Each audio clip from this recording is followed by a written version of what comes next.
इस वीडियो को केवल और केवल सिर्फ मनोरंजन के उद्देश्य से बनाया जा रहा है, तो कृपया कमेंट सेक्शन में अपनी माँ बहनों की तारीफ ना करें। तो कहानी शुरू होती है एक जंगल से, जहाँ पर कुछ अंग्रेज एक रियलिटी शो के लिए कंटेस्टेंट ढूंढने आए होते हैं। एंड इसी रियलिटी शो के लिए ऑडिशन देने आई होती है एक कतई गरीब लड़की सटकली मल्ली। सेल्फी मैंने ले लिया, सेल्फी मैंने ले लिया। तो लड़की का गाना सुनते ही अंग्रेज लोग समझ जाते हैं कि ये गाना आगे जाके इंटरनेट पे वायरल होने वाला है एंड ये लड़की सेंसेशन बनने वाली है। तो फ्यूचर में पब्लिक के खराब म्यूजिक टेस्ट पे भरोसा करके अभी इस गाने के सस्ते में राइट्स खरीद देते हैं अंग्रेज।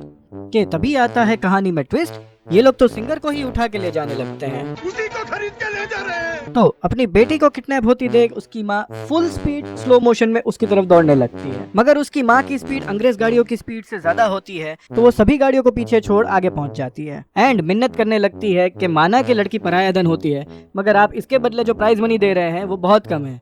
ये लड़की आगे जाके बिग बॉस में भी जा सकती है एंड आपको ले ही जाना है तो इसके साथ हमें भी ले चलिए, हमारा भी इंग्लैंड का वीजा लगवा दीजिए।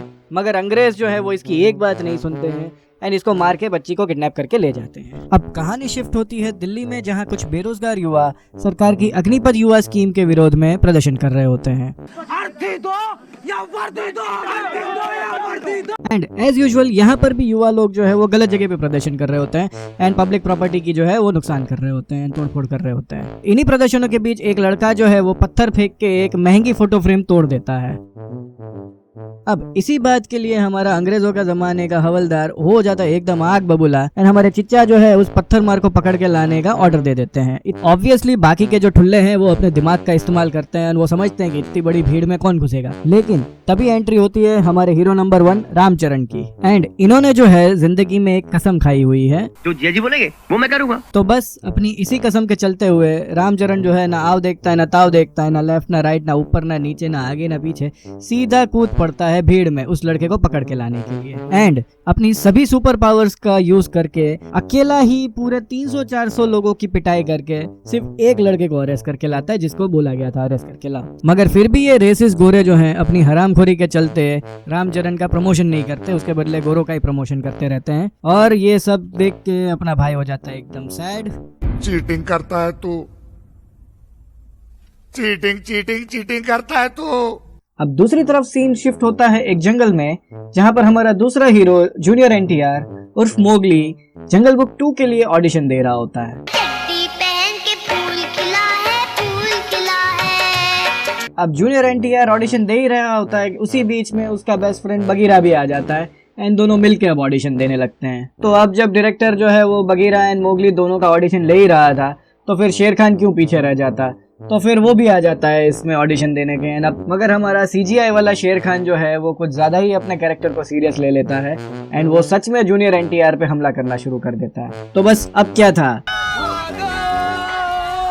अब सुपरमैन तो जूनियर एनटीआर भी है, चड्डी तो उसने भी पहन रखी है, तो वो भी अपने कैरेक्टर में घुस जाता है और यहाँ से फिर शुरू होता है एक शेर और आदमी के बीच का चेस सीन। तो ऑब्वियसली जब हॉलीवुड वालों का सुपरमैन चड्डी बाहर पहनता है और इतने बड़े बड़े काम कर लेता है, तो हमारा सुपर हीरो तो सिर्फ चड्डी में खड़ा था एंड नेचुरली हमारे वाले सुपर हीरो के पास तो हॉलीवुड वालों से भी ज्यादा सुपर पावर्स हैं।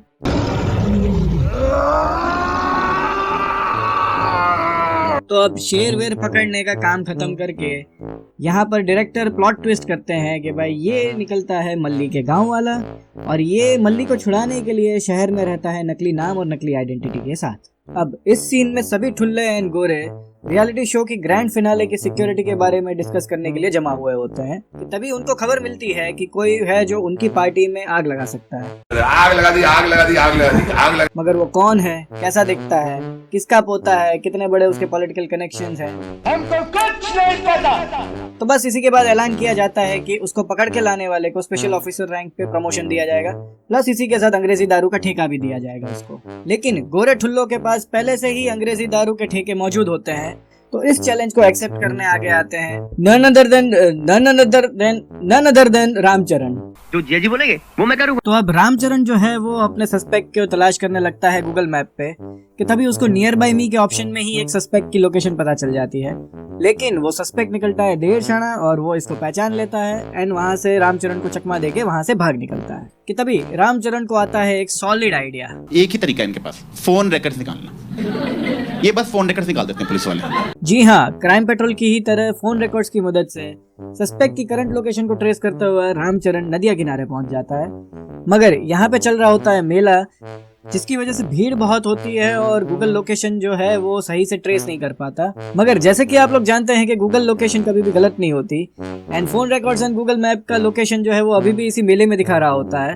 तो रामचरण जो है वो पुलिया पे चढ़ के उस सस्पेक्ट को ढूंढने लगता है। इसी सब के बीच एक बच्चा नदी में मछली पकड़ने जाता है एंड उसी वक्त पुल से गुजर रही एक ट्रेन में आग लग जाती है एंड जिस चीज की वजह से वो बच्चा जो है वो आग में फंस जाता है एंड जोर जोर से चिल्लाने लगता है। ये गान फट गया। तो अब ऑब्वियसली वहां पर हमारे दोनों सुपर हीरो मौजूद हो और वो किसी की मदद ना करे, ऐसा तो हो नहीं सकता। छह शब्द माग में जिप। एंड फिर इन सब के बाद हमारे दोनों सुपर हीरोज सर्कस के कुछ खेल दिखाते हुए बच्चे को बचा लेते हैं एंड अब ये दोनों सुबह शाम अपने अपने मिशन को छोड़ के ब्रोमांस में लगे पड़े रहते हैं। मुझे प्यार करो, मुझे प्यार करो। अब ब्रोमांस के बाद आज रामचरण का जो है वो थ्रीसम का मूड होता है एंड इसी के लिए वो जूनियर एनटीआर को एक स्केच दिखाना चाह रहा होता है कि भाई वो देखे और अप्रूव करे। लेकिन तभी जूनियर एनटीआर गाड़ी रोक के बोलता है कि भाई मैं बाइसेक्सुअल हूँ एंड इसी के साथ हर इंडियन की तरह मुझे भी गोरी चमड़ी का बहुत ज्यादा ऑब्सेशन है। ओह गॉड, एक बार दिला दे। तो अब राम जो है वो जूनियर एनटीआर की ठरक को समझ जाता है एंड निकल पड़ता है अपने आशिक का टिंडर मैच कराने के लिए। दोस्तों, 19वीं सदी हो या 21वीं सदी हो, इतिहास गवाह है कि लड़कियों ने कभी भी सीधे देख के ड्राइविंग नहीं की है। ये हर वक्त हमेशा ही शॉपिंग की दुकानें देखती हुई चलती हैं एंड उसी तरह से ड्राइव करती हैं। अब राम जो है वो लड़कियों की इसी स्किल का फायदा उठा के उसके रास्ते में कीले फेंक देता है एंड गाड़ी जो है वो पंचर होके बिल्कुल इनके सामने ही आके रुकती है। अब लड़की जो है वो अंग्रेजी में मदद मांगने लगती है, लेकिन हमारा जूनियर एनटीआर जो है वो कुछ समझ में नहीं आता उसको एंड वो ऑडियो के बदले सबटाइटल्स वाली जगह पे ध्यान देने लगता है एंड अपने हिसाब से इशारों में बातें करने की कोशिश करता है। मगर लड़की जो है वो निकलती है चालू एंड वो इसके सभी इशारों को अच्छे से समझ जाती है एंड फिर उसको बोलती है कि ठीक है, आज तुम्हारी ही टेस्ट ड्राइव ले लेती हूँ एंड ये बोल के दोनों लोग मार्केट निकल चलते हैं शॉपिंग करने। हसदे चेहरिਆਂ ਦਾ मतलब ਇਹ ਨਹੀਂ ਹੁੰਦਾ ਕਿ ਉਹਨਾਂ ਨੂੰ ਕੋਈ तकलीफ नहीं होती। अब मार्केट पहुंच के पता चलता है कि दीदी अपनी उस टाइम की इन्फ्लुएंसर होती है एंड हर अंग्रेज की तरह इंडियन मार्केट से कुछ भी शॉपिंग करने के बदले गरीब इंडिया की फोटो लेने लगती है ताकि बाद में इन्हीं फोटोज की एग्जीबिशन करके ये लाखों छाप सके।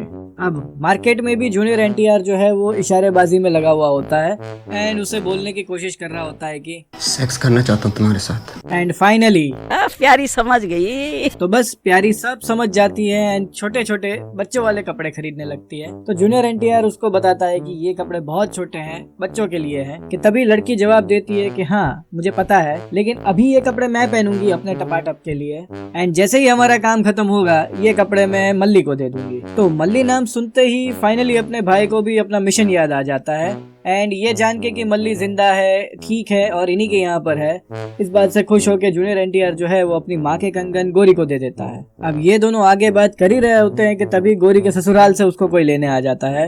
मगर गोरी जो है वो हमारी बहुत आज मूड में होती है तो वो उसको पार्टी का इन्विटेशन कार्ड दे के चली जाती है। अब जूनियर एनटीआर गोरी को शॉपिंग कराकर वापस आता है राम के घर। तो आते ही राम पूछता है भाई कैसी लगी आगे स्वाद। तो जूनियर एनटीआर उसको बताता है कि नहीं ऐसा वैसा कुछ नहीं है, वी आर जस्ट फ्रेंड्स। तो फिर राम उसको पूछता है कि भाई तो फिर तुमने किया क्या वहाँ। तो उसने बताया कि हाँ भाई थोड़ी बहुत इधर उधर की बातें ने शॉपिंग वॉपिंग करी, लेकिन जाते वक्त वो एक ये लव लेटर देके गई है मेरे को। तो हम इंडियंस को दूसरों के मैटर्स एंड दूसरों के लेटर्स दोनों देखने का बहुत शौक होता है। तो ऑफकोर्स रामचरण भी इस चीज से कोई अछूता नहीं है एंड राम जो है वो ये लेटर देखता है। तो वो जब लेटर देखता है तो वो देखता है कि भाई ये कोई लव लेटर नहीं है, ये एक पार्टी का इनविटेशन है एंड ये पार्टी अभी हो रही है और उसको बुलाया है उस पार्टी में। तो जूनियर एनटीआर जो है वो राम को रिक्वेस्ट करता है कि भाई वो भी साथ चले पार्टी में एज ए ट्रांसलेटर बनकर, क्योंकि पार्टी के बीच में लड़की के परिवार वालों के सामने मैं अपने इशारेबाजियां कर रहा हूँ तो अच्छा नहीं लगेगा। गंदा लगेगा ना, गंदा लगेगा ना। बात तो सही है, बात तो सही है। तो बस ये सुनते ही राम पिघल जाता है और अपने प्यार की इज्जत बचाने के लिए तैयार हो जाता है कि ठीक है चलो मैं भी आता हूँ। एंड फिर दोनों तैयार होके पहुंचते हैं पार्टी में। अब यहाँ पर जो है गौरी बिल्कुल ही लगान मूवी की ही तरह जूनियर एनटीआर का इंतजार कर रही होती है और जूनियर एनटीआर को आता देख हो जाती है एकदम एक्साइटेड। एंड हर लड़की की तरह इसकी भी फैटिश होती है कि इसको अपने पार्टनर के साथ डांस करना होता है, तो ये उसको ले चलती है डांस फ्लोर पर जहाँ पर लोग शावरमा डांस कर रहे होते हैं। अब ये दोनों डांस कर ही रहे होते हैं कि तभी वहाँ खड़ी एक अंग्रेज छमिया को बुरा लग जाता है एंड वो जूनियर एनटीआर को पाँव मार के गिरा देता है एंड फिर बाद में उसका मजाक बनाने लगता है।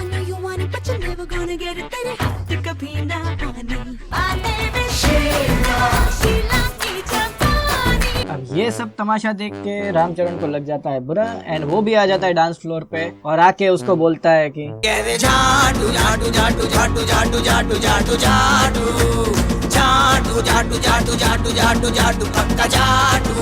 तो अब लड़के का भी इतना बढ़िया डांस देख के लड़की का भी मूड बन जाता है। एंड क्योंकि उन दिनों ओयो वगैरह कुछ अवेलेबल नहीं हुआ करता था तो लड़की जूनियर एनटीआर को अपने घर ही ले जाती है। अब घर पहुंच के लड़की इतनी सिक्योरिटी एंड इतने ठुल्लो इतने सबके बीच में एक खाली जगह ढूंढ रही होती है जहां पर ये दोनों रोमांस कर सके, लेकिन कोई जगह मिलती नहीं है तो फाइनली वो उसको अपने बेडरूम में ही ले जाती है। अब ये दोनों गंदी गंदी बात कर ही रहे होते हैं, एक दूसरे का मूड बना ही रहे होते हैं, उतनी देर में सेकंड ऑडिशन राउंड शुरू हो जाता है। सेल्फी मैंने ले लिया, सेल्फी मैंने ले लिया। तो जैसे ही इसका गाना शुरू होता है गौरी का मूड ऑफ हो जाता है और वहां से चली जाती है। जितने भी गार्ड्स भी पहरा दे रहे होते हैं वो भी भाग निकलते हैं एंड जूनियर एनटीआर भी गुस्से में आके इसका गाना बंद करवाने को इसको ढूंढता हुआ निकल पड़ता है। एंड जैसे ही ये मिलती है जूनियर एनटीआर इसको डांटता है कि लड़कियां मेरी भूख है और आज जिंदगी में पहली बार तेरे कारण मैं भूखा रहा हूँ। मगर सटकली मल्ली जो है वो जूनियर एनटीआर को देख के रोने लगती है एंड उसको बोलने लगती है कि मुझे घर ले चलो एंड ऑल। एंड उसको रोता देख जूनियर एनटीआर भी पिघल जाता है। अपन रहते हैं सख्ती से, अपन ऐसे पिघलते नहीं है, लेकिन यार यहाँ में पिघल गया। एंड उसको समझाता है कि तू थोड़ी देर और सिक्योरिटी को अपने गाने से भगाए रख, तब तक मैं पूरी प्लानिंग करके मूवी को और 10-15 मिनट एक्स्ट्रा लंबा खींच कर तेरे को लेने आता हूँ। अब क्योंकि इसका गाना बंद हो गया होता है तो सभी सिक्योरिटी गार्ड्स एंड ठुल्ले वापस आने लगते हैं, मगर गौरी का इतना मूड ऑफ हो चुका होता है कि वो वापस ही नहीं आती है। इनफैक्ट जूनियर एनटीआर को बाहर छोड़ने भी नहीं आती है और भाई फाइनली थक हार के घर ही चला जाता है। एंड अब घर पहुंचकर ये सभी को मल्ली के बारे में बताता है एंड यहाँ से फिर ये लोग मल्ली को छुड़ाने का प्लान करने लगते हैं। अब दूसरी तरफ राम भी ड्यूटी पे निकल लिया होता है एंड इतने दिनों तक जूनियर एनटीआर के साथ जिंगलाला करने के बाद आज ठीक से ड्यूटी कर रहा होता है। तो बस एज यूजुअल भाई अपना Google map and call records लेके निकल पड़ता है ढूंढने एंड इस बार भाई सस्पेक्ट को पकड़ भी लेता है। तो भाई अब अपना पुलिस वाला है तो एज यूजुअल वो टॉर्चर ही करेगा। Police brutality OP Singh, police brutality OP Singh. अब मारते मारते इसके गले का लॉकेट गिर जाता है एंड लॉकेट देख के भाई चले जाते हैं एक जरूरी काम करने। अब उतनी देर में ये अपना सस्पेक्ट जो है वो एक जहरीला सांप पकड़ लेता है एंड जब राम वापस आता है तो उस पर छोड़ देता है एंड सांप उसको काट लेता है। एंड तब ये सस्पेक्ट उसको बताता है कि तू 1 घंटे के अंदर मर जाएगा।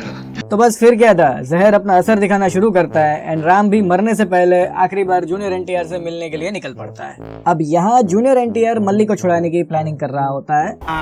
ये है मस्त प्लान है। एंड ये लोग उसको छुड़ाने के लिए निकलने ही वाले होते हैं कि उतनी देर में रामचरण भी उधर लड़खड़ाता हुआ आ पहुंचता है। एंड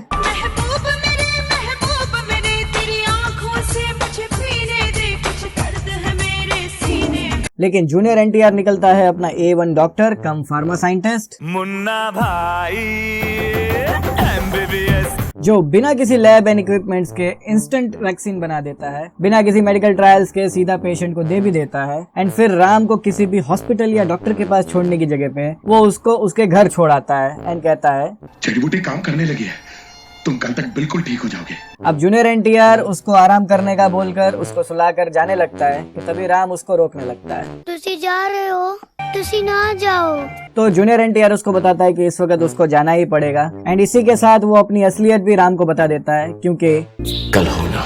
अब रामचरण के इम्यूनिटी सिस्टम को भी मानना पड़ेगा, 1 घंटे में मरने वाला था भाई, मरा नहीं। सुबह से पहले ठीक होके खड़ा भी हो गया, एक्सरसाइज भी करने लग गया। तो अब अंग्रेजों के रियलिटी शो का फिनाले चल रहा होता है एंड तभी जूनियर एनटीआर अपने CGI वाले जंगली जानवर लेके आ पहुंचता है एंड यहाँ से शुरू हो जाता है एक फाड़ू एक्शन सीन। अब ऑब्वियसली साउथ का एक्शन है तो इसमें डेफिनेटली लॉजिक ढूंढने की कोशिश करना भी बेकार है। जैसे कि पूरे सीन के दौरान बिना हथियार वाले ठुल्ले जूनियर एनटीआर से लड़ने आएंगे, मगर जिनके पास हथियार है वो वो इसको शूट करने की ट्राई भी नहीं करेंगे। बाकी अपना हीरो तो है ही शक्तिमान, 100-125 से तो अकेला ही आराम से लड़ लेगा। कभी कभी लगता है कि अपन ही भगवान है। अब जूनियर एनटीआर सबकी धुलाई करके अंदर जाने ही वाला होता है कि तभी हमारा दूसरा सुपर हीरो राम भी उधर आ पहुंचता है। अब पहले से क्या जूनियर एनटीआर कम जानवर लेके आया होता है जो ये 4 घोड़े और ले आता है। अब बस इसके बाद वही यूजुअल बकैती।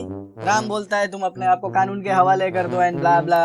जूनियर एनटीआर बोलता है कि मुझे तो पता ही नहीं था कि तुम ठुल्ले हो, वरना मैं तुम्हारे साथ दोस्तियां ही नहीं करता, ने रिलेशन ही नहीं बनाता, ने ये ने वो ने। मगर जूनियर एनटीआर इन सब बहसबाजी के बीच में भी रामचरण का मूड बनाने की कोशिश करता है। मजबूती देख रहे हो लौटने की। लेकिन इस वक्त राम जो है वो बिल्कुल अपने कैरेक्टर में घुस चुका है एंड राम बन जाता है अपना एकदम ही सख्त लौंडा।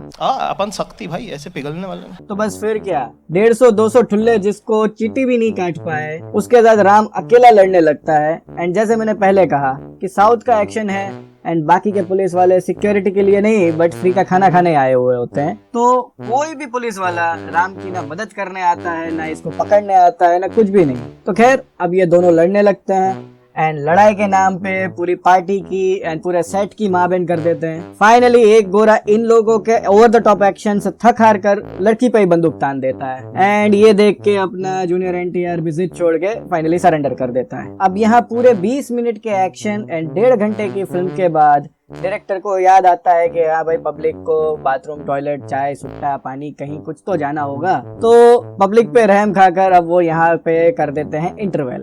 तो दोस्तों इसी के साथ इस रोस्टली एक्सप्लेन का पार्ट 1 होता है यहाँ पर खत्म। तो अगर ये पार्ट 1 आपको पसंद आया है तो प्लीज इस वीडियो को लाइक करिए। जितने ज्यादा लाइक्स आएंगे उतना मुझे मोटिवेशन मिलेगा और उतना ही जल्दी मैं आप लोगों के लिए पार्ट 2 भी लेकर आऊंगा। तो please like, share and subscribe the channel and अगर आपके भी कोई व्यूज है तो प्लीज कमेंट मी डाउन।